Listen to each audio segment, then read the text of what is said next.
자, 오늘 주신 본문의 말씀 가지고 오늘이 위대한 사명의 오디션이다. 뭐라고요?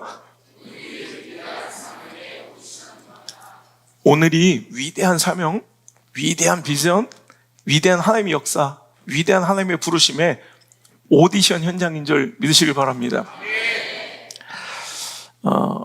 유명한 배우들, 또 유명한 연예계 종사자들, 또 가수들이 우리가 생각할 때는 멋진 무대나 어떤 오디션 프로그램의 공연장에서 발탁되었을 것 같은데, 의외의 장소에서 그냥 너무나도 평범한 삶의 현장에서, 길거리에서, 아르바이트하고 있는 커피숍에서 캐스팅된 경우들이 굉장히 많더라고요.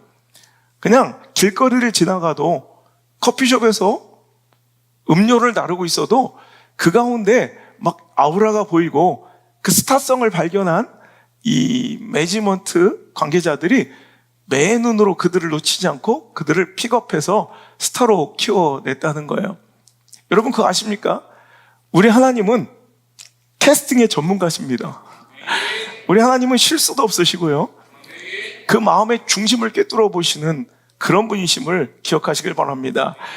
오늘 본문의 말씀은 하나님께서 다윗을 이스라엘의 지도자로, 이스라엘을 다스릴 왕으로 세우신 이유와 그를 택하신, 즉 그를 캐스팅하신 장소, 그 배경이 기록되어 있습니다. 다윗을 이스라엘 왕으로 세우신 이유는 그가 골리앗을 때려잡고 시대적 영웅이 되어서가 아니라는 거예요. 오늘 말씀을 보니까 그가 양을 키우는 모습을 봤더니 전양을 기르며 아버지의 목자, 목동으로서 아버지의 양을 지키는 그 모습을 참 보았더니 그 행실이 너무너무 성실하고 탁월하더라는 거예요. 정말 최선을 다하고 노력하더라는 거예요. 그래서 하나님은 다른 곳이 아닌 이 다윗을 한 나라와 시대를 이끌어갈 영향력을 주시고 한 민족을 다스릴 왕을 세우시는데, 그를 어디서? 양의 우리에서 캐스팅하셨대요. 그를 투킴, 어디에서? 필드에서, 목동의 그 목양의 현장에서 그를 캐스팅하셨다는 거예요.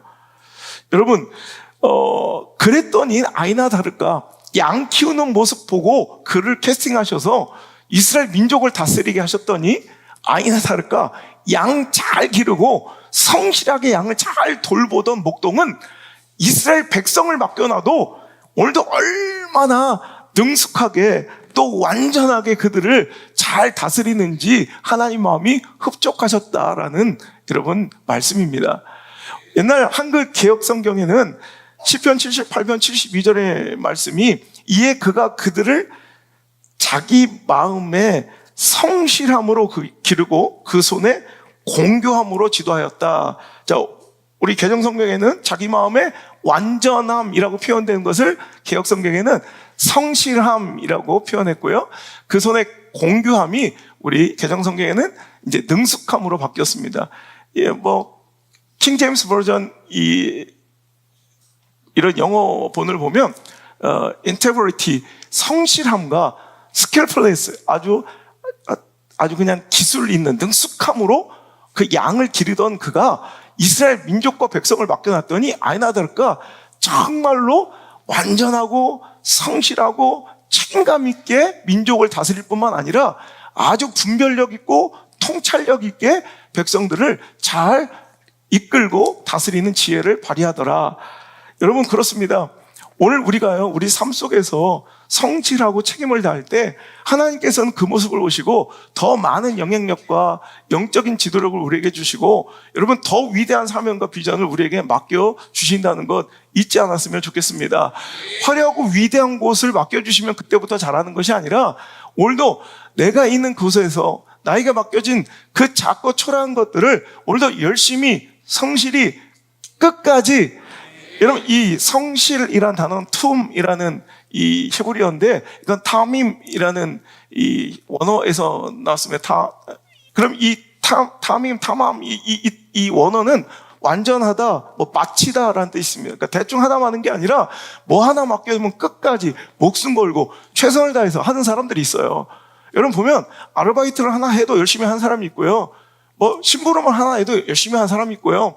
그냥 뭐 하나 맡겨놓으면 그것을 끝까지 책임을 뭐 하나 다시 한번 그걸 더블 체크할 필요가 없이 뭐 하나 맡겨놓으면 정말 성실하게 최선을 다해서 맞춰내는, 완수하는, 완성하는 흠 없는 사람들이 있더라는 거예요.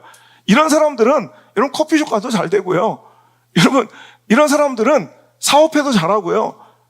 이런 사람들 직장 가도 승진하고 잘하고요. 이 사람 유학 가도 잘하고요. 이런 사람 국내에 있어도 잘하고요. 서울대 가도 잘 되고요. 약간 서운한 대학 가도 잘 되고요. 지방대 가도 잘 되고요. 전문대 가도 잘 되고요. 대학 안 나오고 바로 취업전선 뛰어들어도 잘 됩니다. 여러분 이거 굉장히 중요한 거예요.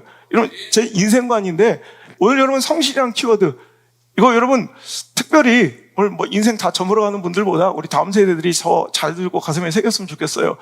내 인생이 달라지는 여러분 인생의 한 변환점이 될 수 있으니까 뭐 내 인생에도 아직도 멋진 미래가 더 준비되어 있다고 생각하시는 분들 여러분 이 말씀 잘 듣고 인생하면 역전하는 발판으로 삼으시길 바랍니다.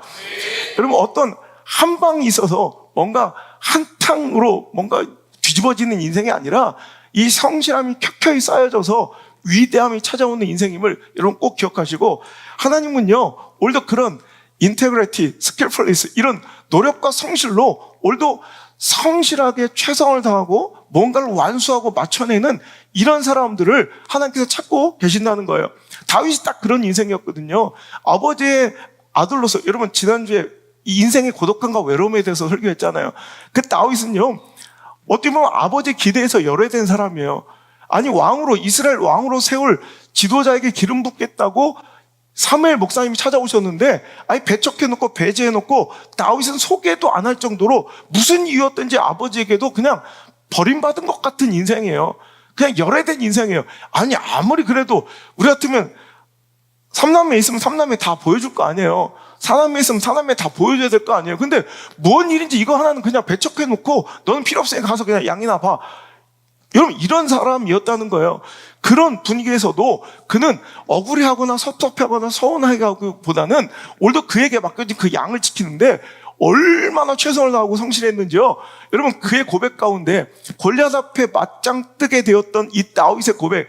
그래요 전 아무것도 가진 건 없지만요 내가 아버지 양을 지킬 때 사무엘상 34절 말씀입니다. 내가 다윗이 사울에게 말하되 주의 종의 아버지 양을 지킬 때 사자나 곰이 와서 양떼에서 새끼를 물어가면 내가 그래서 그냥 어우 큰일 났다 곰이 사자가 물어갔어 이거 끝났어 뭐 이런 게 아니라 내가 끝까지 쫓아가 따라가서 그것을 치고 그 입에서 새끼를 건져내었고 여러분 사자나 곰이 양새끼를 물어가는데 막 따라가요. 내가 그럼 걸렸네 미안해 여기 있어 이래요. 그것들이 나를 일어나 해하려고 하면 어디 그 수염을 잡고 그것을 쳐 죽였대요. 여러분 원래 다윗은 겁세포가 없고 뭐 다윗의 취미생활이 뭐 사자 때려잡기 곰이랑 싸우기가 아니라 그도 두렵고 떨리지만 자기가 맡겨준 사명에는 목숨을 거는 거예요. 이 양은 아버지가 나한테 지키라고 맡긴 양이기 때문에 두렵고 그 무서운 일도 내가 곰은 평생은 피해갈 것이지만 사명 앞에서는 물불 가리지 않고 그 수염을 잡고 그를 쳐 죽여서라도 그 입에서 그 양새끼를 건져냈다는 거예요. 자, 이 모습 하나만 봐도 하나님께서 이 사람이구나. 오늘도 이스라엘 백성을 내 민족을 내 사랑하는 나라를 맡길 그 임무를 찾고 계실 때 여러분 양우리에서 전양을 지키는 그 다윗의 모습을 그 성실함을 보니까 다윗에게 이 나라 민족을 내 백성을 맡겨도 좋겠구나 하나님께서 그를 캐스팅하실 수 있었다는 거예요. 뭐 당연하게 그 결과는 그가 양을 치는 모습으로 이스라엘 백성도 정말 성실함과 능숙함으로 그를 잘 돌보더라는 거예요. 여러분 하나님은 성실한 자를 기뻐하십니다. 그리고 사랑하는 하나님의 백성들은 하나님의 성품인 성실함을 닮아 성실함을 인생의 모토로 삼고 성실함을 자기 식량으로 삼고 성실함으로 내 인생의 근본을 삼아야지 요행과 투기를 바라는 인생이 되어서는 안 된다는 것입니다. 그러니까 하나님께서는 이 땅에 머무는 동안 하나님의 은혜를 바라면서 오늘 너희들은 이 땅에서 성실을 먹을거리로 삼아라, 성실을 너희 식량으로 삼아라 하셨지 투기와 요행을 바라며 한탕주의로 살라고 말씀하지 않았다는 거예요. 자, 시편 37편, 제가 가장 좋아하는 시편 말씀입니다. 시편 37편 우리 3절의 말씀을 보니까, 자, 함께 읽게요. 시작. 여호와를 의뢰하고 선을 행하라.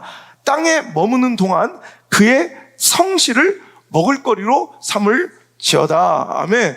여호와를 의뢰하고 선을 행하래요. 그리고 이 땅에 머문 동안 그의 성실을 먹을거리로 삼으래요. 그러면서 1절, 2절의 말씀에 뭐라고 말씀하십니까? 자, 시편 37편 1절, 2절 시작. 악을 행하는 자들 때문에 불평하지 말아라. 불의를 행하는 자들을 시기하지 말아라. 그들은 풀과 같이 속히 배임을 당할 것이며 푸른 채소같이 쇠잔해질 것이다. 그러니 너는 성실을, 이 땅에 머문 동안 성실을 먹을거리로 삼아라. 여러분, 우리가 이 땅을 살아보면 약삭 빠른 것들이, 불법을 행하는 자들이, 투기꾼들이 더 잘 살고 잘 되는 것처럼 보여요. 하지만 그거 영원하지 않습니다. 성실이 답이지 투기와 요행과 불법이 절대 답이 아님을 기억하시길 바랍니다. 내 눈앞에서는 당장 그들이 잘 되는 것처럼 보이고 그들이 부러울지라도, 여러분, 그 부러움과 시기를 보면, 제가 한번 부러움에 대해 설교한 적 있죠. 부러움이 내 중심에, 여러분, 그 질투와 시기가 실은 내 중심에 모셔진 가치예요. 오늘 내가 그걸 부러워하고 있다는 건 나도 그러고 싶다는 얘기예요. 오늘도 우리는 불법과 요행과 투기를 부러워할 자들이 아니라, 악한 것들이 아무리 잘 되고 불법을 행하는 자들이 아무리 손쉽게 어떤 소득과 이익을 버는 것 같아도 우리는 그것을 부러워하거나 시기할 자들이 아니에요. 이 땅을 사는 동안 하나님 여호와를 바라며 그의 성실을 먹을거리로 삼아야 된다는 것입니다. 예레미야가 3장 23절에 이것들이 아침마다 새로우니 주의 성실하심이 크시도다. 여러분, 성경 여러 곳곳에 하나님의 성품으로 성실을 찬양하는 구절이 여러분 수십 구절이 나와요. 여호와의 성실하심, 주의 성실하심을. 여러분, 주님은 성실하신 분입니다. 여러분, 막 변기하고 막 그냥 변덕스러운 분이 아니라 꾸준하게 최후까지, 마침이 있을 때까지 흠없이 완벽하게, 여러분, 특히 우리를 사랑하시고 우리과의 관계 속에서는 그 성실함이 더 도드라지고 빛나시는 분, 그 하나님, 우리가 구주로 믿고 있는 여러분 하나님의 백성들이라면 하나님의 이 성품대로 우리는 성실하게 살아갈 것이고, 하나님께서 우리에게 바라시고 요구하신 성실을 우리는 내 삶의 근간으로 삼아야 돼요. 요행과 술수를 근간으로 삼는 자들 되지 말고, 투기와 도박과 요행을 여러분 내 삶의 근간으로 살면 위태한 인생, 아슬아슬한 인생, 살얼음판 같은 인생을 사는 거예요. 성실은 견고합니다. 성실은 미련해 보여도 성실만큼 견고한 것이 없습니다. 성실은, 여러분, 그 신뢰는요, 신실하면 제가 늘 얘기하죠. 여러분, 하루아침에 장착되지 않는 무기예요. 하지만 여러분, 이 성실한 무기가 장착만 되면요, 여러분, 그거보다 강력한 무기는 없어요. 이 신뢰라는, 충성이라는 이 강력한 무기가 내 삶과 인생에 딱 장착되기만 하면 시간은 오래 걸려요. 그거보다 여러분 더 강력한 무기도 없다는 거 기억하시고, 요행과 술수를 바라는 인생들이 아니라 하나님의 뜻대로, 하나님의 성품대로, 하나님 요구대로 우리는 성실함을 먹거리 삼고 성실을 식물 삼으며 우리가 성실하게 살아가시는 이 땅의 삶이 되시길 바랍니다. 잠언서 28장 10절에 하나님은 그런 자에게 복을 주신대요. 성실한 자는 복을 얻을 것이라. 여러분, 성실한 자에게 주신 하나님의 복, 여러분, 우리는 그냥 눈앞에 보이는 좋아 보이는 것을 그냥 탐하고 여러분 붙잡으면 안 돼요. 우린 영적 통찰과 분별력이 있어야 된다고 그랬죠. 이것이 하늘의 기름진 하나님의 신령한 복인지 아니면 마귀의 템테이션, 유혹인지를 분별할 수 있어야 된다는 거예요. 여러분, 좋아 보인다고 덥석덥석 물고 잡으면 안 된다. 그게 미끼일 수 있다는 거예요, 마귀 유혹에. 그래서 미혹되어 넘어지게 하는 탐욕과 욕심에 미끼일 수 있다는 거예요. 오늘도 우리 하늘의 신령한 복을 받아야 합니다. 그 가장 안전한 통로가 바로 성실이라는 거예요. 여러분, 성실함이 복입니다. 누가 뭐라고 말하지 않아도, 누가 막 시키지 않아도 깨부리지 않고 꾸준히 하는 성실은 반드시 복을 가져다 준다는 거예요. 어떤 곳에서 파워 엘리트, 각 분야의 실력자가 되고 전문가가 되는 사람들, 성공한 이들은 성실함 그 자체라는 거예요. 여러분, 생각해 보세요. 어떤 분야의 권위자가 되고 파워 엘리트가 되고 전문가가 된 사람들은 그 성실함은 무조건 기본으로 깔려있는 그 인생의 가장 중심에 모토더라는 거죠. 여러분, 절대 성실하지 않은 사람들이 그건 전문가, 권위자, 실력자가 될 수가 없다는 거예요. 여러분, 성실하다는 건 정직하다는 거예요. 거짓을 행한다거나 속이는 것을 못하는 사람들이에요. 때로는 너무 순박해 보이고 순수해 보이고 미련해 보이고, 여러분, 악한 자들에게, 술수쟁이들에게 이 시대에 아주 그냥 욕망 있는 자들한테 자꾸 당하는 것처럼 보이는, 약자처럼, 을처럼 보여요. 하지만 여러분,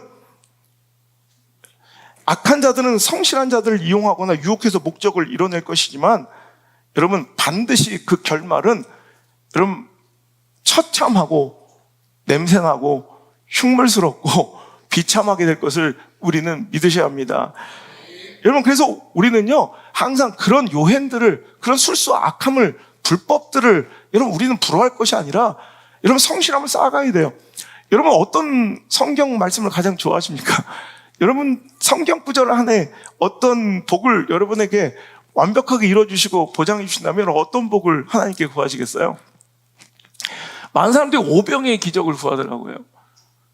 그래서 쟤는 초등학교 2, 3학년 때 제가 성경을 읽다가 가장 제가 마음에 들고, 여러분 뭐 아시는 분들 있겠지만, 제가 가장 하나님께 너무너무 마음에 들어, 하나님 나 인생에 이런 복을 주세요 했던 말씀이 시편 128편의 말씀입니다. 여호와를 경외하며 그의 길을 걷는 자마다 복이 있다. 하나님을 경외하고 그의 길을 걷는 자마다 복이 있을 것인데, 이런 복을 주신대요. 내 손이 수고한 대로 먹을 것이라 네가 복되고 형통하리로다. 생각해보세요. 아니, 우린 내가 땀 흘리고 수고한 만큼 받아가는 것을 복이라고 생각하지 않아요. 정당한 대가라고 생각하지. 아니, 하나님 복을 주시려면 오병에 떡 5개로 5,000명 먹이시는 이런 멋진 투자의 복을 주셔야지, 이런 기적 같은 복을 주셔야지, 네 손이 수고하고 땀 흘린 만큼 복 줄게, 이게 무슨 복이에요? 라고 얘기할 것일 수 있겠지만, 저는 어릴 때 이 말씀 구절을 읽는데 너무 좋은 거야. 어머야, 이건 무제한이네. 내가 수고하고 땀 흘리고 성실하고 노력하면 그만큼 다 주신다는 거잖아. 제한이 없는 거야. 여러분, 오병이어는 여러분 그날 한 날로 끝날 축복이에요. 아무리 많아 보여도 떡 5덩이 투자해서 5천 명 먹일 분량, 뭐 그 이유가 없어요. 하지만 여러분, 네가 땀 흘리고 수고한 만큼 네가 복을 얻을 것이다. 그 열매를 가져갈 것이다. 결과를 볼 것이다. 나 이것만큼 좋은 게 없더라고. 그냥 초등학교 2학년짜리가 엎드려서 기도했다니까. 하나님, 나 성실하는 자신 있어요. 나 노력하는 자신 있으니까 그럼 나 이 복 주세요 그랬어요. 그래서 저는 오병이의 기적을 바라는 사람이 한 번도 그런 꿈을 가져본 적도 없고요. 기도해 본 적도 없고, 저는 네 발바닥으로 받는 모든 땅을 너에게 줄 것이다 그 말씀하고, 네 손이 수고한 대로 먹을 것이라. 나 이게 너무 좋더라고. 지금까지 진행 중인 축복이에요. 이건 끝나지가 않아. 그냥 열심히 한 만큼 주시는 복. 여러분, 열심히 해도 못 받는 복, 여러분 아무리 성실해도 그 대가를 받지 못하고 결과를 취하지 못한 사람들도, 인생들도 얼마나 많은지 몰라요. 하지만 여러분, 성실한 만큼 주신다는 이 복 누리시길 원하십니까? 이 젊은 세대는요, 요즘에 이런 복을 복이라고 여기지 않고 자꾸 오병이어만 구하고 있어요. 아니, 젊은 시대뿐만 아니라 약간 철없는 어른 세대, 이 기성세대들도 항상 복은 오병이어인 줄 알아. 하지만 성실함의 복이 진짜 복입니다. 노력한 만큼 주신다는데, 땀 흘릴 만큼 주신다는데, 내가 도전하여 나간 만큼 내 발바닥으로 받는 만큼 주신다는데, 이거보다 더 큰 축복이 어딨냐는 거예요. 근데 우린 이런 것들을 배제한 채 뭔가 한탕, 한방, 요행과 술수를 바라며 투기와 여러분 이런 뭐 도박 같은 이런 인생의 선택에 내 인생을 몰빵하고 영혼을 끌어다 쓰고 있더라는 거죠. 여러분, 이런 곳에는 축복이 있지 않습니다. 성실함이 복인 줄 믿으시길 바랍니다. 이번에 파리올림픽 4강전에서 한국 선수들끼리 양궁에서 붙었잖아요. 너무 아까운 거예요. 이게 좀, 그래서 또 다른 대진에서 올라온 애는 떨어지고, 얘가 이쪽에서 올라와서 결승에서 만나서 금메달, 은메달 땄으면 좋겠는데, 하필 같은 조에 배정이 돼가지고 4강에서 붙어서 한 명은 떨어져야 돼. 그래서 누굴 응원할 수 없었는데, 그때 떨어진 이우석 선수라고 보셨어요? 이우석, 그 3명 중에 뚱뚱한 놈하고 어린 놈 말고 그나마 잘생긴 애, 걔가 이우석이에요. 그러니까 그 이우석이 떨어져서 내가 되게 안타까웠다고. 그랬더니 그 친구가 하는 얘기가, 자기는 아무 미련이 없대. 왜냐하면 자기는 정말 이 대회 이 순간까지 최선을 다했고 내 모든 것을 하나도 남김없이 다 쏟은 대회래. 그래서 졌어도 마음이 후련하대. 여러분, 졌어도 마음이 후련한 거 뭔지 알아요? 최선을 다한 자만이 아는 얘기야, 이게. 지금 실패했어도 괜찮아. 실패했어도 마음이 후련한 사람이 있어요. 여러분, 대학 떨어져도 마음이 후련한 사람이 있어요. 어떤 시험 테스트에 떨어져도 마음 후련한 사람이 있어요. 진짜 더 이상 최선 없어. 나는 이 순간까지 정말 최선이었노라 말할 수 있는 사람들은 실패도 졌어도 후련해요. 이런 고백 한번 해볼 수 있어야죠. 제 일전에도 한번 얘기했는데 2008년 베이징 올림픽 때 유도에서 금메달 땄던 최인호라는 선수가 있어요. 여러분 그 친구가 막 금메달 따고 뭐라고 얘기했어요? 뭐 라면 먹고 싶어요 이런 유치한 얘기만 기억하지 말고 그가 제일 먹고 싶은 게 라면 먹고 싶어요 뭐 이런 얘기 했었어요. 근데 그런 거 기억하지 말고 진짜 나는 그 친구 인터뷰를 보면서 제가 우리 집사람 봤죠. 펑펑 울었던 적이 있어. 그 친구가 뭐라고 하면 금메달 딱 시상 끝나고 인터뷰에서 나는요 내 자신에게 정말 최선이었노라 자신 있게 말할 수 있대요. 자기 자신에게 너 최선이었어. 이보다 더 최선 없어. 라고 자신 있게 얘기할 수 있대요. 그 말을 듣는데 내가 얼마나 뭉클한지 제가 눈물을 막 흘렸다니까. 이건 자기 인생에 최선을 다해본 사람만이 뱉을 수 있는 말이라는 거예요. 가슴 뭉클한 고백이라는 거예요. 최선을 다해본 자만이 아는, 느낄 수 있는 감동이에요. 여러분 이런 인생에 나의 인생 걸고 이런 고백 한번 해볼 수 있어야죠. 여러분 얼마나 여러분 최선을 다해봤습니까? 나의 인생 걸고 한번 나는 최선이었노라 한번 얘기할 수 있어야죠. 난 내 학창 시절, 난 젊은 시절, 난 최선이었노라고 얘기할 수 있어요. 여러분 내 인생 걸고 한번 이렇게 얘기할 수 있는 인생 한번 돼봐야죠. 허접하게 언제까지 그렇게 설렁설렁 대충대충 살면서 요행만 바랄 거예요. 여러분 실력 없으면 떨어져야 돼요. 공부 안 했으면 떨어져야 돼요. 하나님 공부는 안 했으나 찍는 은사를 주셔서 이거 아니에요. 떨어져야 돼요. 실력만큼 발휘되게 해달라고 기도해야 돼요. 여러분 그게 정당한 거예요. 그게 믿는 사람들의 기도예요. 봐봐 아멘이 쑥 들어가잖아요. 다른 것들은 그렇게 해주시고 우리 자식만큼은 이렇게 기도하잖아요. 여러분 내 인생에 나는 정말 내 자신에게 내 자식들한테 야 나 최선이었던 거 알지? 내 자식들한테 야 아빠 최선이었던 거 알지? 라고 이야기할 수 있는 인생이 돼야 돼요. 특별히 여러분의 삶과 일상도 그렇지만 하나님께서 당신에게 맡기신 일, 그 사명과 직분에 대해서 특별히 이렇게 말할 수 있는 인생 돼야 돼요. 하나님을 믿는다면, 예수님을 아까 고백한 대로 진짜 나의 왕으로서 모셨다면, 그분이 나의 구주로 인정하신다면, 그분이 나의 인생의 주권자로 인정하신다면 그렇게 하셔야 돼요. 그분을 예배하는 거, 그분이 맡기신 사명, 그분이 맡기신 직분, 그분이 맡기신 그 일에 대해서 특별히 그렇게 말할 수 있는 인생 돼야 돼요. 하나님을 목숨 다해 내 모든 것 다해 사랑하는 것,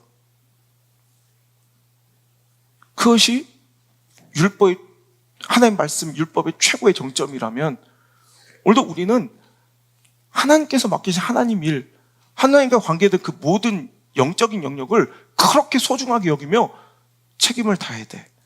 여러분 그렇게 대답할 수 있는 인생들이에요? 그런 신앙들이에요? 그런 예배자예요? 그런 사명자예요? 그런 직분자예요? 올 한 해를 한번 점검해 보세요. 여러분의 맡겨진 그 기관, 팀, 영혼들, 여러분 최선이라고 말할 정도로 섬기고 그 사역을 내 마음 다해 임했습니까? 그렇게 안 해도 될 것 같죠, 교회 일은. 최선은커녕 내 직장만도 못하게 여기고, 아니 자기 취미생활만도 못하게 여기며 내 취미생활에 쏟아붓는 골프에 쏟아붓는 축구에 쏟아붓는 열정보다도 못한 열정으로 희생 없이 땀과 눈물 없이 여러분 이렇게 오늘 한 주 한 주 한 해를 지나오진 않았습니까? 정말 눈물 나는 일입니다. 이거 가슴 아픈 찢어지는 마음입니다.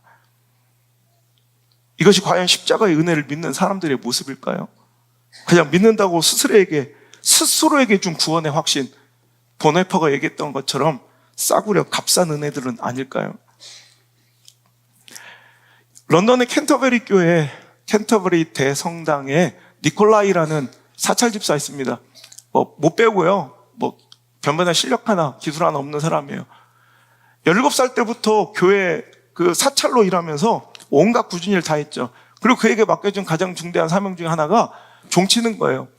그는 하루에 딱 5분 종을 치는 일을 맡았어요. 17살 때부터.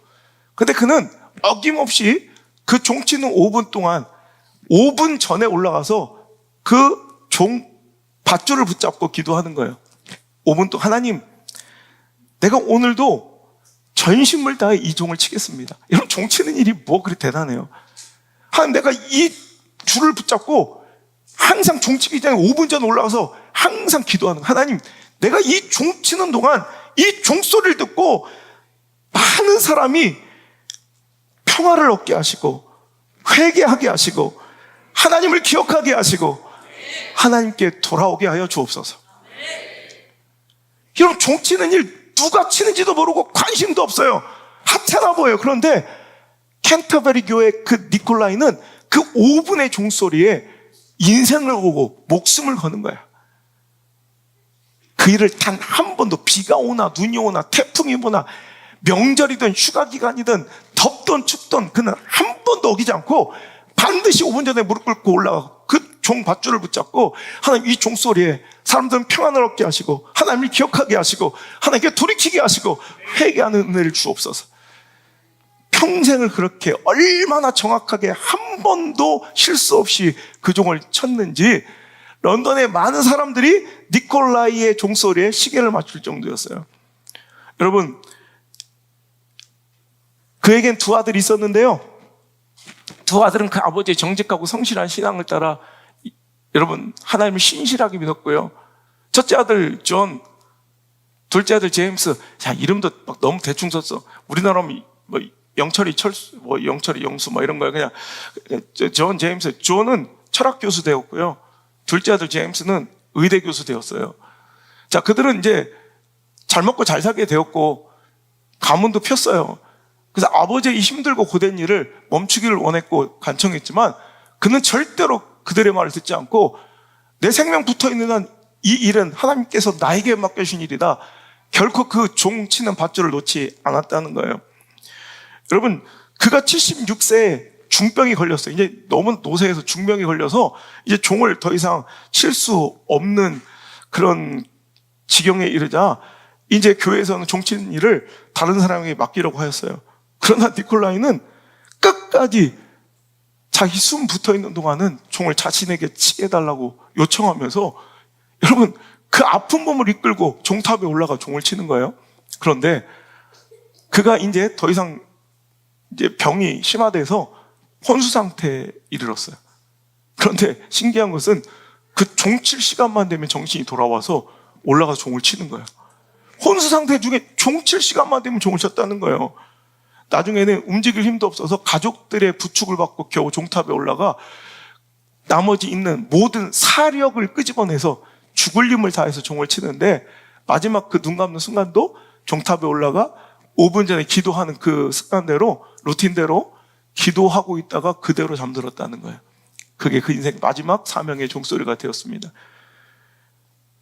그가 충성이 무엇인지를 목숨 다해 보여준, 인생 다해 보여준 니콜라이 이 집사의 이 이야기가 온 런던을 감동시켰고 영국을 감동시켰고요. 엘리자베스 여왕은 그의 시신을 특별히 왕실의 무덤에 안치하도록 명령했습니다. 그의 장례식이 열리던 날 런던에 있는 대부분의 상점은 문을 닫았고요.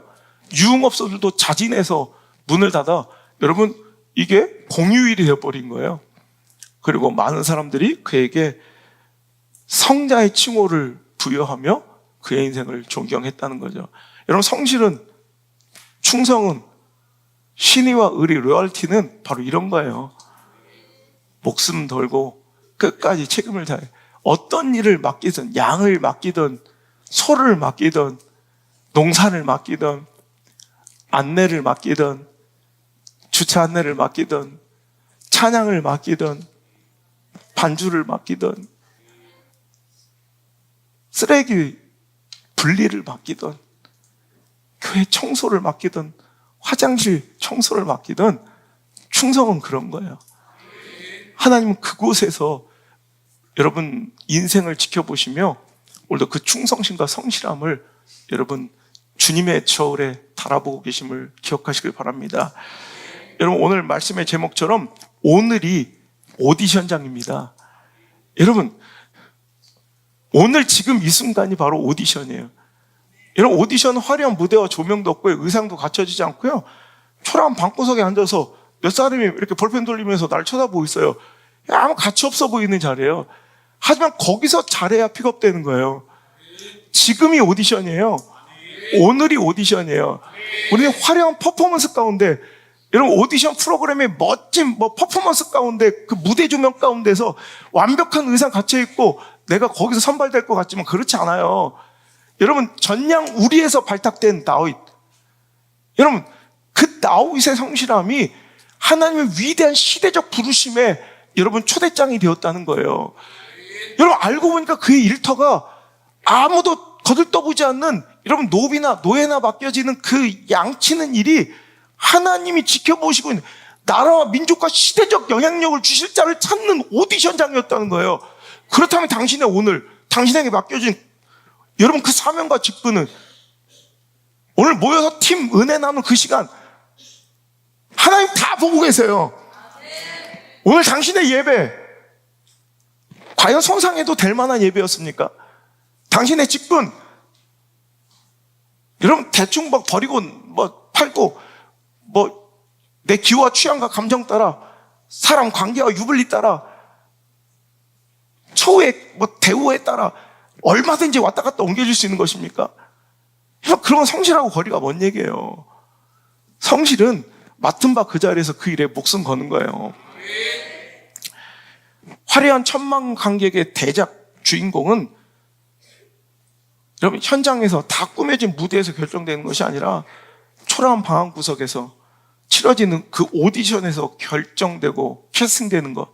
아니 그 오디션장에 오기까지의 그 삶에 아무도 보지 않는 그 과정 중에 이미 결정되고 있다는 걸 기억하시고, 여러분 무소부재의 하나님, 계시지 않은 곳이 없는 우리 하나님, 그 하나님을 믿고 아무도 보지 않는 그곳에서, 그 방 한구석에서, 우리 학생들의 책상 앞에서, 여러분의 직장의 그 컴퓨터 앞에서, 여러분 사업장의 그 비즈니스 계약서 앞에서 여러분 정직하게 한번 되돌아보시기 바랍니다. 난 최선이었는가?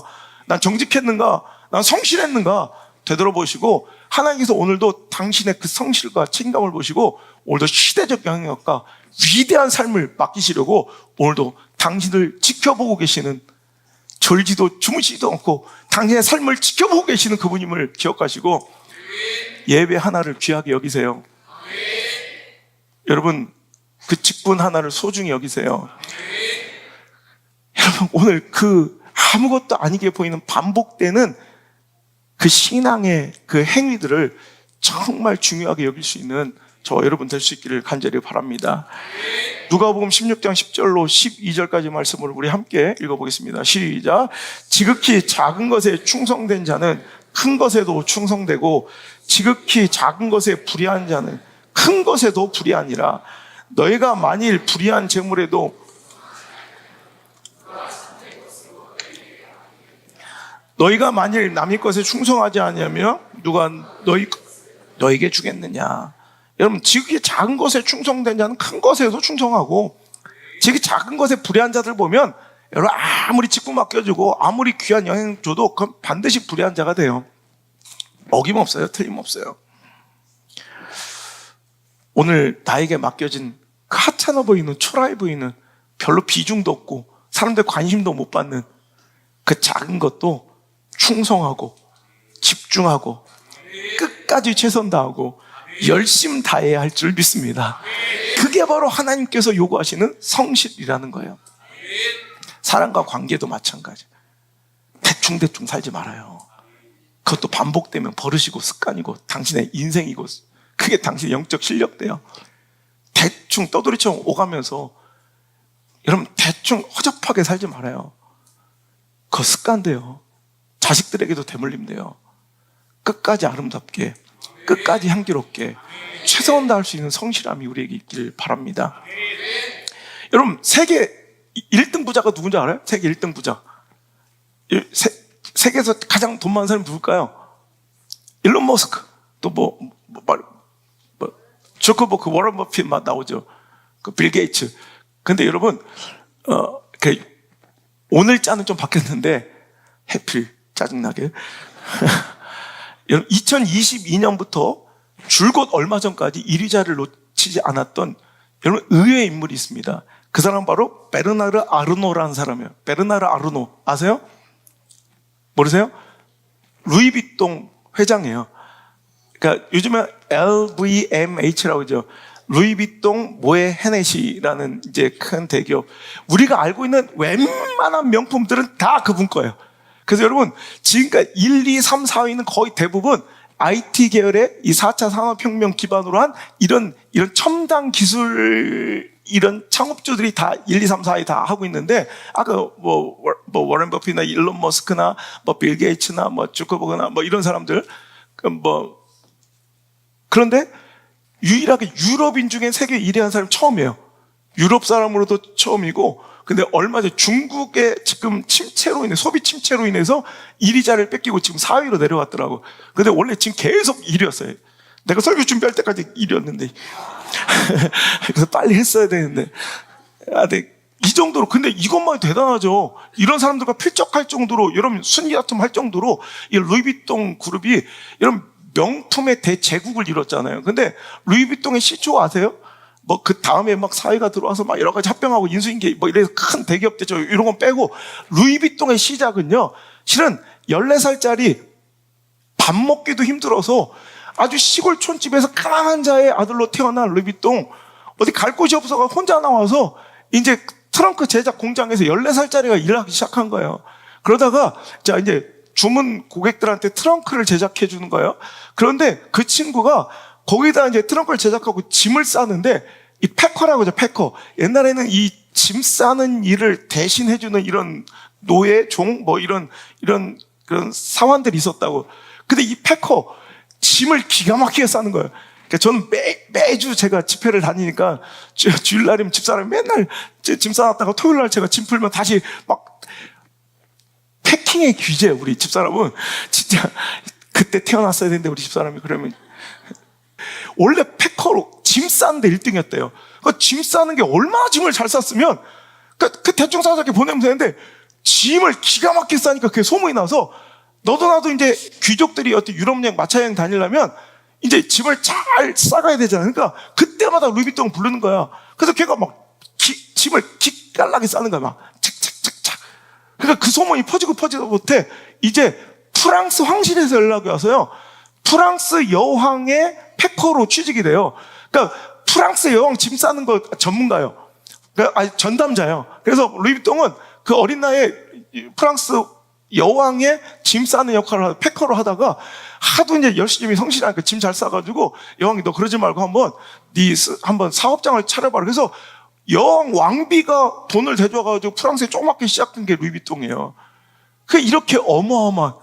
그래서 이제 그때 이제 유럽 여행이 시작되고 그럴 때 사각 형태로 이제 짐 실기 좋게 이렇게 만들어낸 그 루이비통이 이제 이렇게 오늘날까지 대제국, 여러분 세계 재벌 순위 1, 2, 3, 4위를 다툴 정도로 이렇게 엄청난 부의 시작이 되었다는 거예요. 실은 보면 아무것도 아닌 짐 싸는 일이잖아. 그러니까 대충 싸고 뚜껑 닫으면 된다고 생각하지만 그걸 최선을 다했더니 그 자손들은 지금 세계 최고의 부자가 돼 있어요. 저번에 일본 열도를 최초로 통일했던 도요토미 히데요시는 여러분 다른 곳에서 발탁된 게 아니라 화장실 청소, 그 변소 청소를 얼마나 열심히 했든지 파리 새끼들도 없었다는 거예요. 얼마나 청소를 열심히 했는지. 그리고 장심부름, 먹을 거 사오는 그 심부름에 최고의 양질의 식재료를 사기 위해서 자기 월급까지 얼마 안 되는 복로까지 쏟아부어서 좋은 걸 샀다는 거예요. 여러분 그 장심부름과 화장실 청소에서 픽업되는 거예요. 우리는 그걸 하찮게 여기니까 그 모양 그 꼴로 계속 변속관에 사는 거예요. 여러분 김남희라는 배우 알아요? 제가 드라마를 잘 안 봐서 몰랐는데 김남희라는 배우가 지금 이렇게 알 정도로 유명해졌지만 아주 오랜 무명의 시절을 겪으면서 그는 나의 인생에도 화려한 순간, 정말 소망의 빛이 비춰지는 순간이 올까? 이제 의심하고 살았대요. 그러다가 어느 날 이제 배역 하나가 왔는데 우리가 잘 아는 여러분들 특히 뭐 저 닮은 배우가 나와서 관심 많이 갖고 보셨던 도깨비 있죠. 그 공유 이렇게 나왔던 그래서 다 여기저기서 도깨비 닮았다고 막 그래가지고 아이고 그러지 말라고 제가 그렇게 입단속 시켰던 목사님 언제 뭐 드라마도 찍으셨어요? 그래서 보니까 비슷하긴 하대. 그래서 내가 그러지 마라. 네, 막 그랬던 적 있잖아요. 거기에 나 뭐 한 장면 중에 이제 저승사자가 이렇게 찾아왔는데 보니까 이제 과로사한 의사의 역할 뭐 아세요? 이게 막 열심히 환자 돌보다 과로사에서 죽는 그 의사. 근데 이제 그 저승사자였던 이동욱이 찾아가는 장면이었대요. 그 장면 하나가 자기한테 와서 대사도 별로 없고요. 그냥 갑자기 막 이러다가 저승사자가 서 있으니까 저 죽은 겁니까? 예, 그 저승사자 따라가는 역할이야.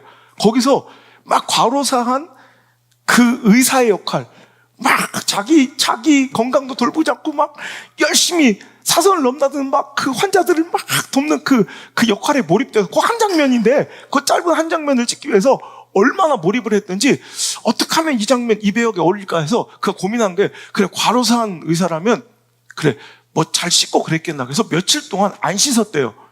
씻지도 않고 그냥 막 진짜 막 피폐하게 일부러. 그러고 딱 가니까 아무리 작은 배역이라도 여러분 조명이 있어서 저도 이제 방송할 때 항상 분장을 하거든요. 근데 분장을 딱 하려고 하는데 여기서 분장은 안 어울리겠더래. 그 분장을 하지 말아달라고 부탁을 했대요. 그래서 그 초췌한 며칠째 씻지 않은 그 초췌한 모습으로 다른 사람들은 살짝이라도 분장을 하는데 하나도 안 하고 이렇게 그 배역을 아무도 뭐 알아주지 않는 그 배역을 그렇게 최선을 다해서 했대요. 그리고 딱 쓰러져서 그가 이제 실려 나가는 장면에 그 크록스 슬리퍼가 딱 벗겨지는데 거기에 며칠째 안 씻었으니까 그 하얀 각질이 발에 그 각질이 딱 크로즈업이 됐대요. 근데 거기서 뭔가 사람들이 뭉클한 거야. 그 감독이었던 이응복 감독이 그래서 그때부터 무조건 새로운 작품 들어갈 때 김남희를 콜했대요. 그래서 여러분 그 미스터 선샤인 네 나왔대요. 전 모르겠지만 그리고 또 스위트 홈 뭐 이런 그래서 이응복의 페르소나라고 이렇게 소문이 날 정도로 이응복 감독의 최애 배우가 된 거예요. 그래서 지금의 이런 슈퍼스타는 뭐 내가 잘 모르니까 슈퍼스타 아닌가 슈퍼스타 정도 돼. 하여튼 미들스타 정도 된 거예요. 하여튼 그래서 그가 그런 생각하대요. 자기는 그때 그런 의심도 들었대요. 이런 한신으로 내 인생이 바뀔 수 있을까?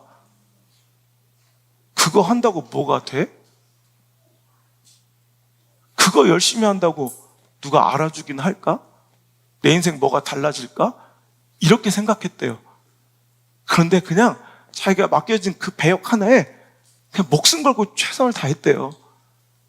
그런데 그걸 보는 이가 있더라는 거예요. 그걸 여러분 바라보고 있는 이가 있더라는 거예요.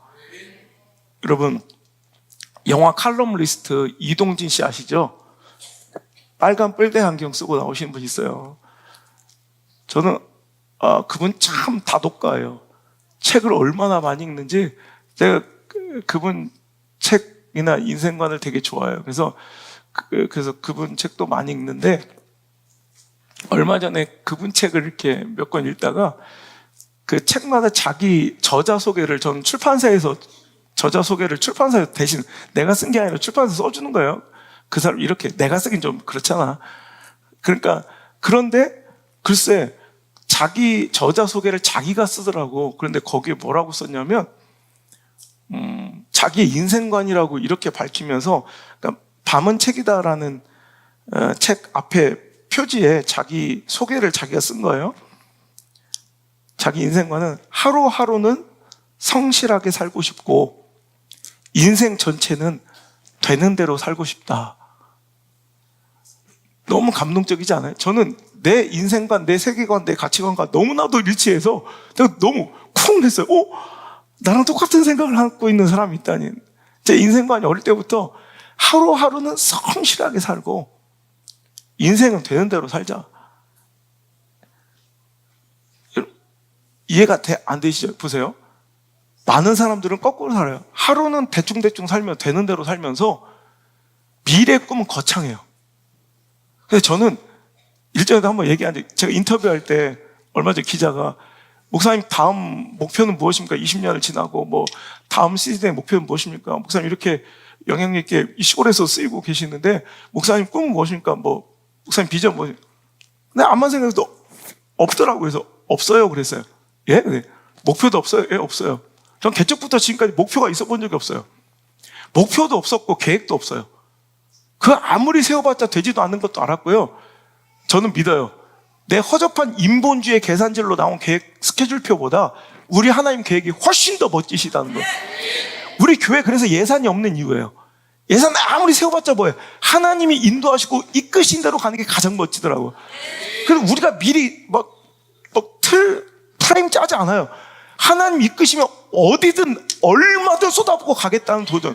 그 서원이 개척부터 지금까지 한 번도 어김없이 지금까지 온 거예요. 하지만 대충대충 살겠다는 얘기가 아니에요. 나에게 맡겨진 이 하루는 목숨 걸고 사는 거예요. 여러분, 이 예배 한 번은 목숨 걸고 준비하는 거예요. 제가 설교 분량이 얼마나 많았는지 오늘 새벽까지 올라와서 앉아있는 순간까지 지금 덜어내는 작업이 오늘 솔직히 설교 분량 다 하면 제가 준비했던 읽었던 책들 예화들 다 쓰면 여러분 오늘 저녁 먹고 가셔야 돼. 진짜. 그래서 계속 걸러요. 지금 이 순간에도 빼는 거예요. 계속. 책을 몇 권을 읽고 얼마나 많이 준비하는지 몰라요. 최선을 다하는 거예요. 최선을 다하는 거. 아무리 얘기해도 여기 알아듣지 못하는 사람도 절반이 넘어요. 근데 괜찮아요. 하나님 앞에서 최선을 다하는 거야. 하지만 내 목회 전체 인생은 물 흐르듯이 내두는 거야. 그냥 하나님 어떻게 이끌어 가시든 내가 어떻게 방향 잡지 않아요. 그냥 하나님 이끌어 가시 물 흐르듯 대로 사는 거예요. 하나님 이끄신 대로 사는 거예요. 여러분 이렇게 사세요. 하루는 나에게 맡겨진 오늘은 이 시간만큼은 누구보다 치열하고 열심히 성실하게 살지만 우리는 회의도 없고 계획도 없고 예산도 없고 내 목표도 없고 꿈도 없어요. 그냥 맡겨진 하루, 맡겨진 한 주의 말씀, 그 예배에 목숨 걸고 최선을 다했을 때 주어지는 하나님 맡겨주시는 물 흐르듯 흘러가는 내 생각보다 훨씬 더 존귀하고 높고 크신 하나님의 계획을 감격적으로 만나게 될 줄 믿습니다. 인생의 계획만 거창하고 꿈 같은 소리만 하고 있으며 오늘 하루 현재 맡겨진 지금 자신의 삶에는 그 교실, 그 책상 앞에서는 그 하루 한 시간 그 예배 앞에서는 성실하지 못하고 소홀하고 불성실한 루저 인생들에게 꼭 들려주고 싶은 얘기예요. 하루하루는 성실하게 살고 인생 전체는 되는 대로 사십시오. 하나님 붙드신 인생은 내가 뭔가를 계획하고 해내는 인생이 아닙니다. 되어지는 인생이죠. 하나님 붙드신 인생은요, 내가 뭘 막 쟁취하고 내 공로로 얻어내는 인생이 아니라 되어져요. 그냥 되어져. 내가 뭘 해내려니까 힘들고 괴롭고 그것마저도 안 되죠. 여러분 이것만 기억하세요. 제가 늘 주장하는 얘기지만 위대함은 위대하게 찾아오지 않아요. 그러니 놓쳐버리는 거예요. 우리에게 찾아온 너무 초라한 행색의 그 손님이 위대함이었다는 걸 나중에 알게 되는 거예요. 오늘 초라한 그 맡겨진 사명과 사역과 직분과 오늘 팀 모임 하나, 그 영혼을 챙기고 사랑하고 전하고 이런 그 기관의 사역과 선교의 사역 하나가, 여러분 맡겨진 그 안수집사 권사의 그 직분 기도의 하나가 당신의 영적 수준을 보게 하는 거예요. 아, 저건 맡겨줘도 안 되는, 전 이거 해도 안 되면 저것도 안 되는 거야. 거창하게 위대한 꿈을 꾸고 뭔가를 달성하는 게 아니라 나에게 맡겨진 그 일에 최선을 다할 때 인류 역사에 기억되는 그런 위대한 인물들이 나오는 거예요. 그냥 한 소리가 아니라, 여러분 제가 얼마 전에 읽었던 재밌는 책 중에 하나가 20세기 후반 세계 역사를 바꾼 인물 15인.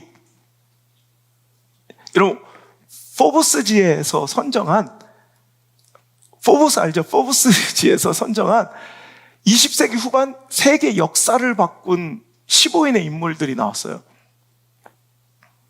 읽어봤어요? 왜 자꾸 끄덕거려서 나한테 읽어봤는 줄 알고 깜짝 놀랐네. 저분이 그런 분 같이 생기진 않았는데. 거기서 보니까 다 알만한 사람들이에요. 근데 하나가 도저히 모르는 사람이 있는 거야. 웬만하면, 여러분, 20세기 역사를 바꾼, 세계 역사를 바꾼 15인이니까 내가 웬만하면 다 아는 사람인데, 한 사람은 도저히 모르겠어요. 그 사람 이름이 말컴 맥클레인이라는 사람. 말컴 맥클레인. 도대체 이 사람이 뭔가 했더니, 여러분, 그 사람이 바로 컨테이너 박스를 발견한 사람이에요. 컨테이너 박스를 처음으로 만든 사람. 여러분, 컨테이너가 뭐 그리 대단하냐 생각할 수 있지만, 내가 그래서 이 박스라는 책에서 박스, 그 컨테이너의 역사라는 책인데, 컨테이너가 우리 인류 역사에 이 미친 영향력에 대해서 어마어마한 영향력이 있더라고요. 우리가 지금 우리나라가 이렇게 살고 있는 것도 컨테이너 때문이에요. 중국이 세계 공장으로 우뚝 선 것도 컨테이너 때문이에요. 베트남전이 그래도 그나마 그 정도의 피해로, 미군 피해로 끝날 수 있었던 것도 컨테이너 때문이에요. 어마어마한 영향력을 미쳤더라고요. 여러분, 24살짜리 화물 기사였던, 그것도 아는 사람 지인에게 그 얻은 낡은 아주 버려진 그 화물차 하나로 그냥 먹고 사는 24살짜리 청년 하나가 여느 날처럼 짐을 싣고, 트럭에 짐을 잔뜩 싣고 이제 부두의 하역장에 도착했어요. 어느 날처럼 줄을 그냥 엄청나게 서 있는 트럭들 사이에서 하염없이 하루 종일 기다리는 거예요. 왜냐하면 당시에 여러분, 배 선적 기술은 어떻게 했냐면, 항구에 배가 도착하면 이제 부두 하청 노동자들이 막 달려갑니다. 그래서 짐을 하나씩 다 짊어지고 날라요. 그럼 그때마다 그 짊어지고 날르는 것도 참 고역인데, 그때마다 한 사람이 짐 하나를 내릴 때마다 그 짐 무게를 다 재야 돼. 왜냐하면 그 짐이 어디서 무게가 빠졌냐에 따라서 배의 수평과 평형을 맞춰야 되는 거야. 이게 굉장히 고단한 작업이에요. 그러니까 생각해 보세요. 자, 이 짐 하나를 옮기려면 이 짐의 무게를 재서 끌어내리고, 짐 하나를 실을 때 무게를 재서 고개에 맞게 균형을 맞추면서 그 배에 실으니까 얼마나 시간이 많이 걸리겠어요. 그러니까 이 이 운송 비용이 그땐 단가가 얼마나 높았냐면, 그 높은 화물 운송 이 운행료의 절반이 바로 부두의 그 노동자들, 이 하역 노동자들의 임금일 정도로, 그러니까 모든 운송비의 절반 정도가 그 하역 노동자의 월급이 그 임금으로 빠졌을 정도로 그렇게 거기서 비중이 높은 거예요. 시간은 또 얼마나 오래 걸리겠어요. 그리고 실을 수 있는 양도 적겠고요. 그러니까 이런 게 계속 반복되는 거예요. 그러니까 하루 종일 그 짐 하나 내리려고 기다려야 되는 거야. 그러다 이 24살짜리 청년이 그냥 하던 대로 하면 되잖아. 근데 그는 어떻게 하면, 자기가 운항사 사장도 아니잖아요. 그 선주도 아니잖아. 자기 그냥 짐 나르고 가면 되는데, 근데 거기서 고민, 어떻게 하면 이 운임을 줄일 수 있을까? 이 배송에 대한 들어간 이 운송료를 어떻게 하면 줄일 수 있을까? 그 고민하는 거야.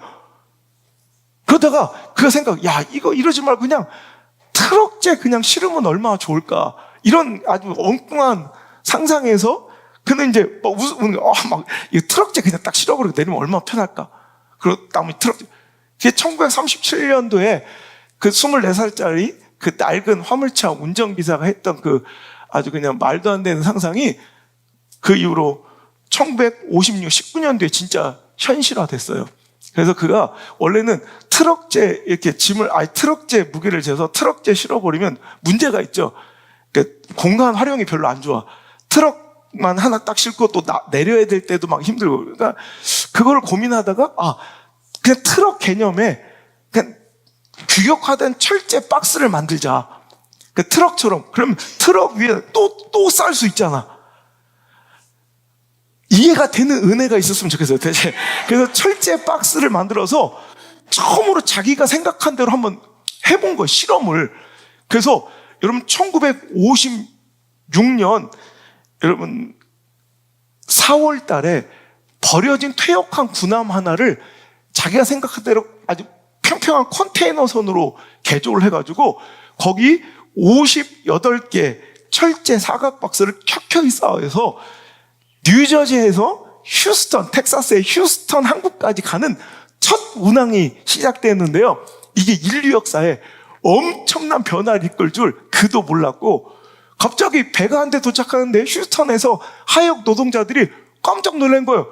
뭐야, 집 나르라고 다 지게짐을 주고 기다리고 있는데 자기 머리 위로 통째로 어마어마하게 큰 철제 박스가 자기 머리 위로 지나가더니 트럭에 그냥 바로 실려지는 그 모습을 보면서 이게 인류 역사를 바꾸고 있다는 사실을 그들도 몰랐대요.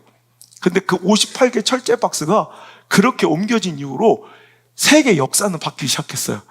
당시에는 여러분, 아무리 운송료가 너무, 이 해운 운송료가 너무 비싸니까 어떤 원자재를 갖고 올 수가 없어요. 그러니까 수출이나 수입에 되게 불리해서 그냥 웬만한 건 자기 스스로 대충 만들어서 자기 안에서 소비해야 되는 이런 산업 구조였는데, 우리나라 같이 자원은 없지만 최첨단 기술력으로 뭔가 수출해야 되는 이런 나라에서는 그 원자재를 값싼 운임으로 가져올 수 있었기에 우리가 이런 자체적인 이런 공업 기술이 발전하고 수출이 가능해졌고요. 베트남전에도 무기를 아무리 갖다 날라줘도 내리는데 한 달 걸리는 거예요. 한 달. 그 배들이 거의 한 달 정도를 베트남 그 항만에서 기다리고 있는 거예요. 한 대 빠질 때까지. 너무 힘드니까. 근데 이 컨테이너 박스를 개발했던 매컴 맥클라인한테 미국 이제 정부에서 연락이 와서 네 컨테이너 박스를 한번 해보자. 그래서 여러분, 한 달 걸리던 하역 작업을 이 맥클라인이 가가지고 베트남 그 현재 항구에 딱 제 크레인 시설 만들어 놓고 가서 17시간 만에 끝내버려요. 17시간 만에. 자, 우리 요즘에 제가 하도 쓴소리 시대 가운데 많이 해서 조회수도 떨어지는데, 우리 여기라도 감탄을 좀 하는 소리를 좀 효과음으로 넣게. 자, 다시 한 번만 NG 내고, 자, 다시 한 번 할 테니까 여러분, 여기서 큰 소리로 한번 환호해 주면서, 이런 효과음이 없으니까 밋밋하잖아. 자, 편집합시다. 하나, 둘, 셋. 여러분, 한 달 걸리던 베트남전 그 군사물자 수송작전이 맥클레인 때문에 17시간으로 줄어들어요. 와, 이거 세계 역사에. 거기다가 무기 내렸죠? 무기 내렸는데 그냥 가지 않아. 무기 내린 빈 깡통 컨테이너 박스는 일본으로 와서 일본의 가전제품을 가득 싣고 가. 그래서 일본의 어마어마한 이런 경제 발전을 이끌었던 것도 이 맥클라인의 이 컨테이너 때문이었고요. 우리나라가 이렇게 강국이 된 것도, 여러분, 우리가 중국에서 알리나 테무 같은 데서 무료 배송 받을 수 있는 것도 다 맥클라인 씨 덕분입니다. 여러분, 세계 역사가 바뀐, 경제 구조가 완전히 바뀌어진 대사건으로 세계 역사를 바꾼 15인에 선정될 만 했다는 거예요. 여러분, 그래서 그의 이 컨테이너선 개발 때문에 그때 당시만 해도 톤당, 1톤당 화물 운송료가 5.83달러였는데, 여러분, 맥클레인 때문에 36분의 1로 줄어든 여러분 16센트에 끝내버렸어요. 16센트. 5.83달러였던 톤당 운송 비용이 36분의 1로 줄어들고, 또 이 선정량은 무려 18배가 늘어. 똑같은 배에도 짐을 몇 배 더 실는 거예요? 한 번 갈 때 18배 실어버리는 거예요. 이 엄청난 역사의 여러분 전환점이, 여러분, 아무것도 아닌 기술자, 전문가, 학자도 아닌, 세계 역사와 경제를 놓고 고민했던 사람도 아닌, 그냥 자기 화물 운송 일에 최선을 다했던 매컴 맥클라인이라는 24살짜리 청년 때문에 이루어진 거예요. 2001년 5월 달이었어요. 여러분 기억나실지 모르겠어요. 2001년 5월 달에 맥클라인이 87세로 죽었거든요. 2001년도에. 그때 전 세계, 맥클라인 딱 죽음 소식이 딱 이제 알려지자 전 세계 모든 항만과 부두와 또 이 태평양 대서양을 운행하고 있던 모든 컨테이너선과 항만과 항구의 모든 배들이 일제히 뿡 경적 울리면서 맥클라인을 추도했어요. 그때 기억나야 돼. 2001년도 5월 달에 맥클라인 사망 소식에 전 컨테이너, 지금 컨테이너 박스가 우리 여러분 3억 개가 돌아다니고 있어요. 3억 개가. 우리 인류 역사를 바꿔놨다는 거예요. 지금 이런 예화가 8개가 있는데 지금 이러다가 이게 오늘 성실히 하다간 다음 주 되겠어. 그래서 이건 빼자. 이건 다음에 하고. 자, 위대한 일을 계획하고 하는 거 아니에요. 오늘 하는 꼬라지 보면 알아. 될 것들은 떡잎 보면 알아. 안 될 것들도 떡잎 보면 알고. 목사님 억울해요. 기대해 주세요. 저를 믿어주세요. 아니야. 지금 떡잎 보면 알아. 떡잎이 싹수 있는 떡잎, 성실한 떡잎, 기대된 떡잎 되길 바랍니다. 서로에게 인사합시다. 기대된 떡잎 되세요. 억울해하지 말고, 서운해하지 말고, 누가 봐도 기대되는 떡잎 되면 돼요. 떡잎이 싹수가 노란데 나중에 파래질 줄 어떻게 알아요? 노란 놈은 노랗더라. 자, 오스 기니스의 명작 중에 소명이라는 책에 나온 한 구절이에요. 종교개혁을 이끌었던 마르틴 루터의 이 개혁 사건을 그는 이렇게 표현했습니다. 제가 그대로 읽어드릴게요. 중세 성당의 캄캄한 종루 계단을 고통스럽게 오르던 그는 넘어지지 않으려고 손을 뻗어 계단줄을 잡았다. 그리고는 머리 위로 울려 퍼지는 종소리에 놀랐다. 자기도 모르게 종의 줄을 잡아당겨 온 동네를 깨웠던 것이다. 루터는 개혁을 위한 종합적 비전을 품고 치밀한 계획을 세운 사람이 아니다. 하나님 앞에서 그저 구원받고자 괴롭게 몸부림치다. 지금 우리가 종교개혁이라 부르는 16세기 격변의 순간이 시작되자 깜짝 놀란 사람이다. 그는 하나님 앞에 구원받은 한 사람으로서 올곧게 서고자 몸부림치는 그 한 목회자, 사역자, 사제의 몸부림이 그냥 너무 힘겨워서 붙잡은 그 줄이 세상을 깨울 종소리인지도 모르고 붙잡았는데 그게 종을 친 거야. 온 동네를 다 깨우고 온 세계를 깨워버린 거예요. 할렐루야. 여러분, 이렇게 위대함은 우리에게 되게 초라하고 평범한 일상 속에 찾아왔다, 떠나간다는 거 기억하시고, 오늘 내 눈앞에 있는 그 낡은 줄이 내 삶의 그 전양 우리 같은 초라한 풀밭이, 그 마구간이, 그 직장이 여러분 실은 위대한 하나님의 역사가 시작될 수 있는 그 주인공을 뽑고 있는 오디션장임을 정말로 기억하면서 이번 한 주 한 주간 나에게 맡겨진 삶을 잘 살아낼 수 있기를 간절히 바랍니다. 한 달란트 받은 자의 책망을 기억하세요. 여러분, 그는 성실함이 없었던 거예요. 예수님은 그에게 이 악하고 게으른 종아, 맡겨진 그 달란트를 그냥 땅바닥에 파묻고 있는 그는 성실함이 없었거든요. 그 성실함이 없는 게 악한 거예요. 악한 거.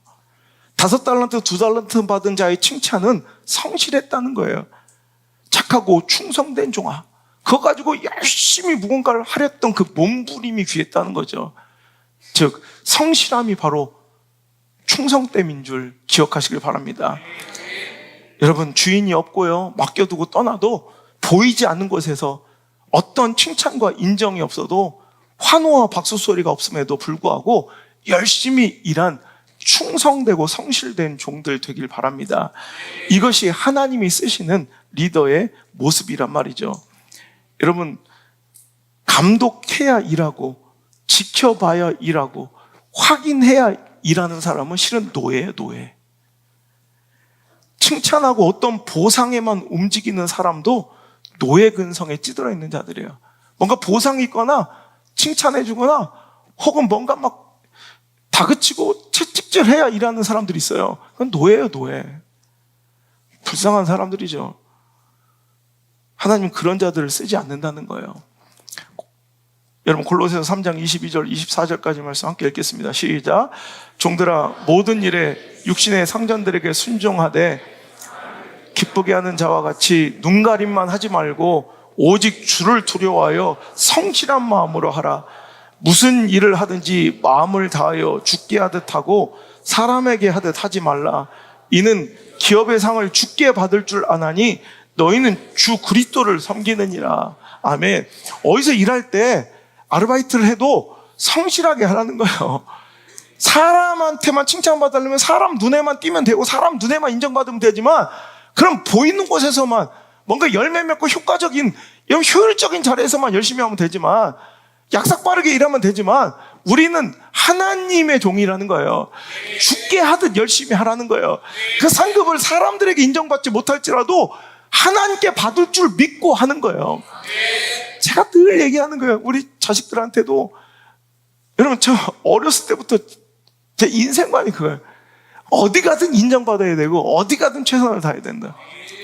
저는 어떤 아르바이트를 해도, 여러분, 옆에 있는 똑같은 업종에서 똑같은 아르바이트생인데 그 아르바이트비를 3배 더 준다고 항상 데리러 와요.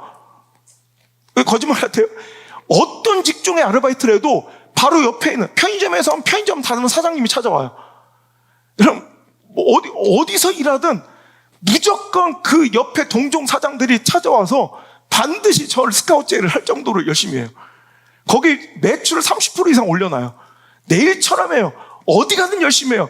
제 집회 갈 때도, 제가 매주 집회 가면서도 거기 가서 3일 동안 매주 주일 월로 한 개, 수목금 한 개 집회할 때 진짜 여기 내 3일 동안 이 교회 내가 담임 목사라는 생각으로 지금 13년 동안 하루도 안 빼놓고 이렇게 집회하는 거예요. 얼마 전에 한 목사님들 저에 찾아오셨더라고요. 목사님의 독서 습관, 목사님의 독서 스타일, 어떻게 책을 선택하시는지, 어떻게 설교 준비하는지. 대부분 되게 큰 교회예요. 유명한 교회들인데, 여러분 저한테 그 설교에 대해서 이렇게 논의하시면서 세미나를 요청하셔서, 목사 어떻게 설교 준비하시네? 아니, 이런 분량의 집회 설교를 언제, 여러분 집회해야죠. 방송해야죠. 또 지금 책도 쓰고 있죠. 이렇게 목회해야죠. 이 시골 교회에서 내가 하다못해 여러분 추수감사주일, 또 앞으로 있을 애문학 금식기도, 또 12월 달에 있을 송구영 신특세, 이거 포스터 디자인도 내가 하고 앉았어. 알아요? 이런 것까지 하면서 여러분 제가 언제 이걸 하냐는 거예요. 그래서 제가 뭐라고 했냐면, 저는 집회 설교를 한 번도 준비해 본 적이 없습니다. 예, 전 집회 설교를 지금까지 따로 한 번도 따로 공부해보고 연습해보고 준비해 본 적이 없어요. 다 우리 교회에서 했던 설교입니다. 그러니까 그냥 우리 집에서 열심히 잘하면 돼. 제가 15년 전부터 그래서 제가 대활동하면서 이렇게 매주 이렇게 나가면서 매주 이렇게 여기저기서 불러서 나가면서 내가 그래서 한 번이라도 내가 주일날 설교가 깊어지지 못하고 대충 했다고 생각되는 그런 얘기가 들려오면 나 그만두겠다 다. 여러분 목숨 걸고 하는 거예요. 미친 듯이 요 한 번 설교, 이 설교가 실은 이번 설교가요. 이 설교가 다다음 주에 또 CBS 가서 할 방송이에요. 어떤 사람에게 하나님 리더십을 주실까? 이거예요, 이거. 여기서 한 것과 또 다음 주 가서 또 설교해요. 집회예요. 여러분, 지금 내가 설교하는 거 다 모아서 책 내는 거예요. 물론 약간 다듬긴 하지만. 여러분, 이거 내가 맡은 바 오늘 이 자리에서 열심히 하고 최선을 다해야, 그게 누가 보든 안 보든, 이거 그냥 사람한테 인정받고 환호받는 게 아니라, 그 노예 건설로 하는 게 아니라, 진짜 하나님이 나에게 복 주실 분임을 알고 하나님 나에게 지켜보실 거예요. 맡기신 그 사역 하나님께 인정받겠다는 그 마음으로 여러분 최선을 다한 이 훈련은 어릴 때부터 해야 돼. 여러분 부모한테 인정받아야 되고 목사한테 인정받는 애들이 어디 가서는 잘해요. 여러분 공부해도 성실함이 있어야 돼. 공부 못해도 괜찮은데 성실함이 있어야 돼. 이건 습관이고 버릇이야. 자꾸 어릴 때부터 인정받는 습관이 있어야 되고, 어디 가든지 깔끔하게 아름답게 향기롭게 마무리할 수 있는 정신들이 있어야 돼. 그래서 맨날 흐지부지 대충대충 노예처럼 조금 이렇게 거지같이 사니까 인생 거지같이 살고 그 자녀들까지 거지같이 되는 거야. 여러분 정말 여러분 경각심을 가지고 이 말씀 들으시길 바라요. 여러분 하나님의 일만 열심히 하는 게 아니라 육신의 상전들에게도 순종하되 사람을 기쁘게 한 자와 같이 눈가림만 하지 말고 오직 주를 두려워하여 어떤 곳에도 일하는 성실한 마음을 하라. 어떤 사람이 그러대. 군대 가는 사람들한테 이렇게 조언을 해준대요. 군대 갈 때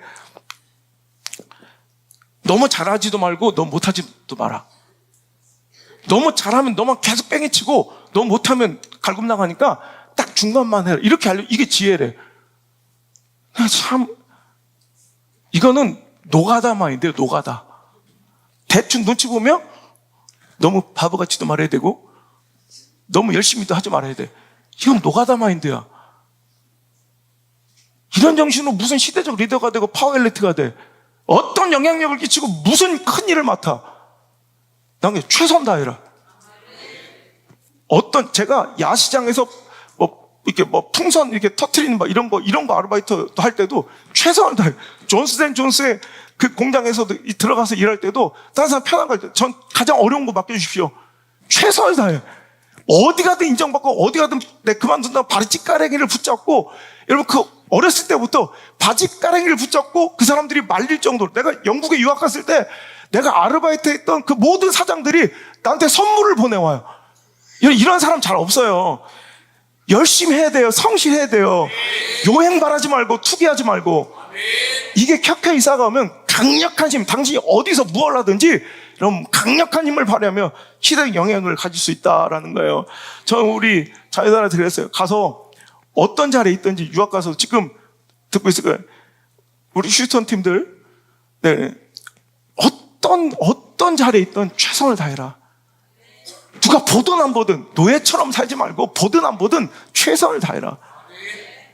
아빠가 내 목숨을, 내 인생을 걸고 얘기하는데, 안드레 성자 안나야, 니들이 최선을 다하고 성실히 하고 노력하고 안 해도 될 희생과 봉사를 하는 것, 반드시 그 희생과 봉사와 노력과 성실은 반드시 내 인생의 어느 순간 반드시 인정받고 보상받고 드러나고 반드시 인정받게 된다.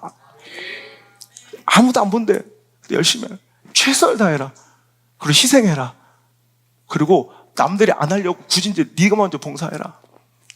근데 얼마 전에 지난주인가 연락이 왔어요.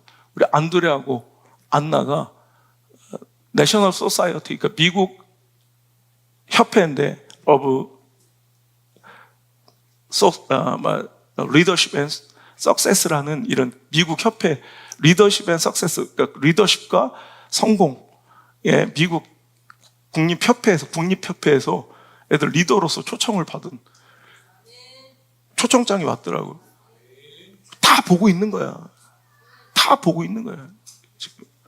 지금 전 세계 그 미국 국립협회요. 거기서 맺어준 그 리더십들하고 같이 줌으로 포럼하고 세미나 소그룹 활동하고 그 지도자들 이런 프로그램에 참여해서 이렇게 지금 활동하고 있어요.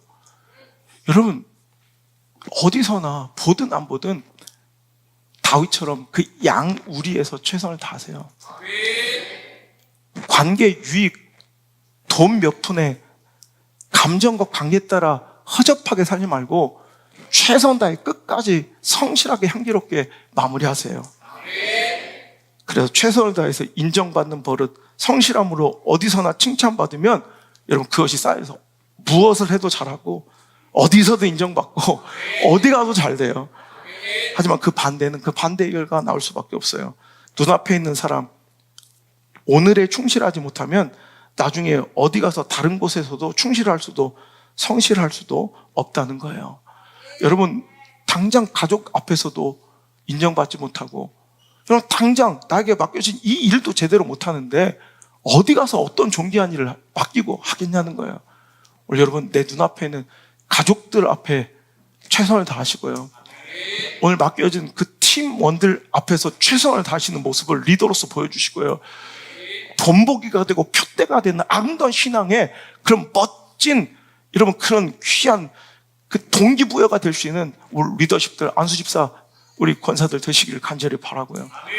저 또한 그런 리더로서 목숨 걸고 여러분보다 언제든지 한 발 앞서서 헌신하고 희생한 자리 있을 테니 여러분 끝까지 우리 자녀들에게 부끄럽지 않은 모습으로 우리 자녀들에게 우리 최선 다한 거 봤지? 우리 정말 최선 다한 거 봤지?라고 당당하게 내 인생 최선이었노라 고백할 수 있는 그런 멋진 인생 한번 살아보시길 주의 이름으로 축복합니다. 결론입니다. 성실하지만 성공하지도 인정받지 못할 수도 있습니다. 하지만 성실하지 않고서 권위와 리더십을 받고 성공하고 세계 가운데 인정받은 사람은 단 한 명도 없습니다. 성공은, 여러분, 성실은 기본입니다. 여러분, 성실하지만 그 대가 인정을 받을 수 없을 수도 있겠지만 성공하고 리더십을 가진 모든 사람들은 다 성실했다. 그러니까 일단 그런 세계와 삶을 꿈꾼다면 무조건 여러분 하나님 부르심 앞에서 어떤 직분, 어떤 자리, 어떤 현실 가운데, 초라함 가운데 있든지 간에 최선을 다해서 성실하게 나갈 수 있는 그런 귀한 성실한 하나님의 종들, 내일이 기대되는 하나님의 백성들 되시기를 주의 이름으로 축복합니다. 초라한 날, 이 작고 부족한 나를 부르신 하나님의 그 계획과 뜻을 우리 스스로는 알지 못하지만 분명한 것은 하나님의 길과 생각은 우리보다 높으셔서 마치 하늘이 땅보다 높음처럼 하나님의 생각과 하나님의 길은 우리의 생각과 길보다 훨씬 더 높으셔서 나의 인간적인 인본주의 계산질로는 도저히 상상도 이끌 수 없는 그 길을, 그 계획을, 그 완전하신 섭리를 우리 인정할 수밖에 없습니다. 가장 좋은 길로, 가장 완전한 길로, 가장 위대한 길로 우리를 이끄실 하나님을 신뢰하며 오늘 하루를 성실하게, 지금 이 순간을 가장 성실하게 말없이 뚜벅뚜벅 걸어갈 수 있는 우리 믿음의 귀한 하나님의 백성들, 우리 물맷돌 모든 가족들 다 될 수 있도록 축복하여 주옵소서. 이제는 우리 주 예수 그리스도의 크신 은혜와 계시지 않은 곳 없어서 오늘도 면밀하게 그 중심을 꿰뚫어 모르시며 우리 열심과 성실과 최선을 보고 흐뭇해하시는 우리 하나님 아버지의 크고 위대하신 사랑과 오늘 그 길을 동행하시며 나를 이끄시고 고치시고 공급하시고 가르치시는 보혜사 성령님의 그 아름다운 손길이 오늘 자리에 나와 내 맡겨진 직분과 예배와 사명과 영혼과 교회 충성을 다하며 성실하게 끝까지 하나님 그 기대하심을 믿고 하나님 계획하심을 믿고 걸어가기로 결단한 사랑하는 모든 성실한 우리 물맷돌교회 성도들 머리 위에, 오늘도 함께 영상으로 예배한 전국의 전 세계의 귀한 영상 예배들 머리 위에 이제부터 떠나가지 마시고 1초도 떠나지 마시고 1초도 떠나가지 마시고 1초도 떠나가지 마시고 영원토록 함께 계시기를 간절히 또 간절히 축원하옵나이다.